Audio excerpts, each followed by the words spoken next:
inside on his home turf. Sandpill, you the man.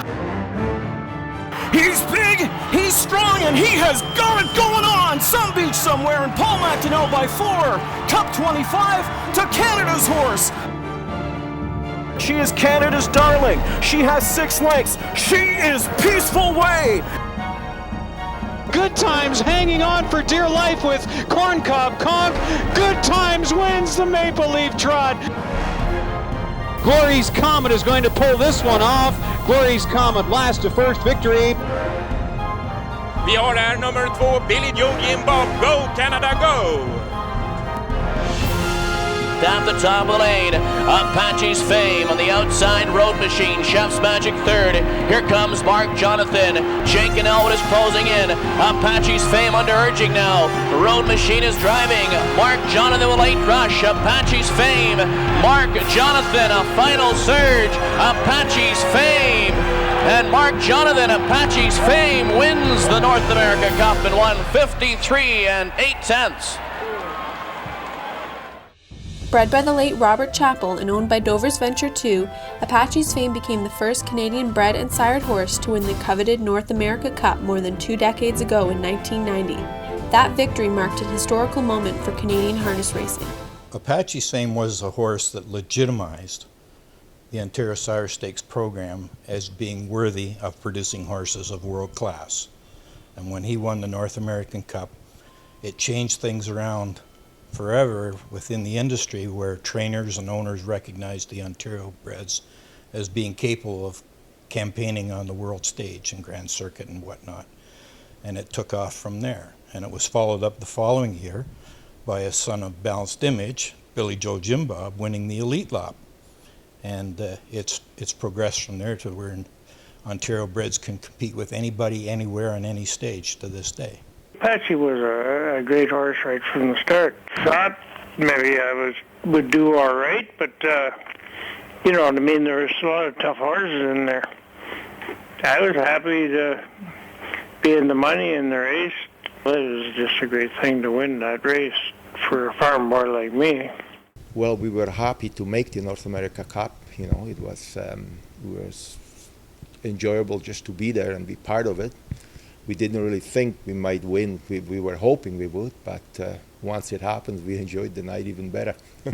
Well, I guess basically all the owners were up in the clubhouse.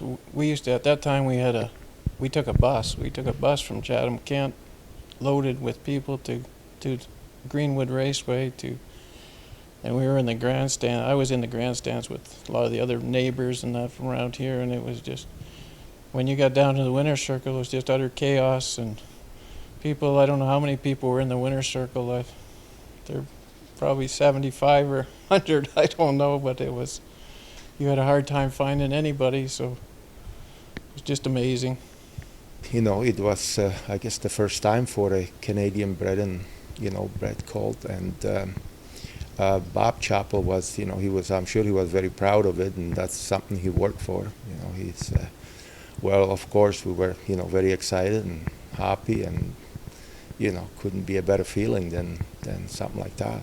He was just ecstatic for months and days, and after everything that went on, and it's unbelievable. Anybody'd have to live the dream before they know winning the North American Cup, especially with a horse that you raised and bred yourself, and being the first Ontario sired horse to win the North American Cup.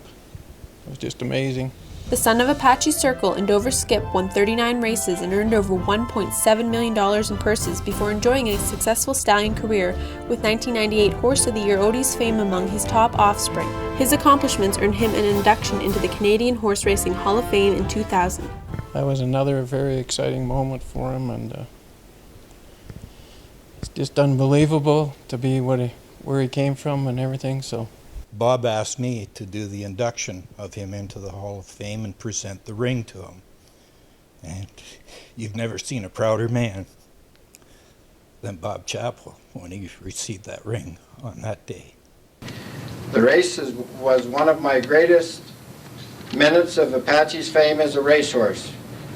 It was a night I'll never forget. Victories like that keep the dream alive for every horse owner and breeder. Apaches Fame never ceased to amaze me with his racing talent and gave us so much fun and excitement.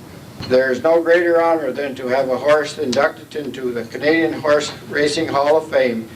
10 years ago, I would never have dreamed of something like this. Today, at the age of 26 years old, Apaches Fame is happily living out his retirement back at the place where it all started, at the Chapel Farm in Chatham, Ontario. He's been at Glengate Farms till 2006. Then when they ceased operations, he went to Sealster Farms till after the breeding season of 2008. And he's been here at home where he was born and raised since then.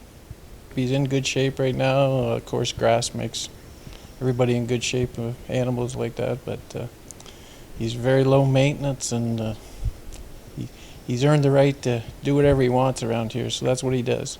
He has his own paddock there, and that's what he does. He can have all the grass he wants, and usually has a few goats running around with him, but even little baby goats, he never steps on them or anything. He's just as gentle as can be with them around him.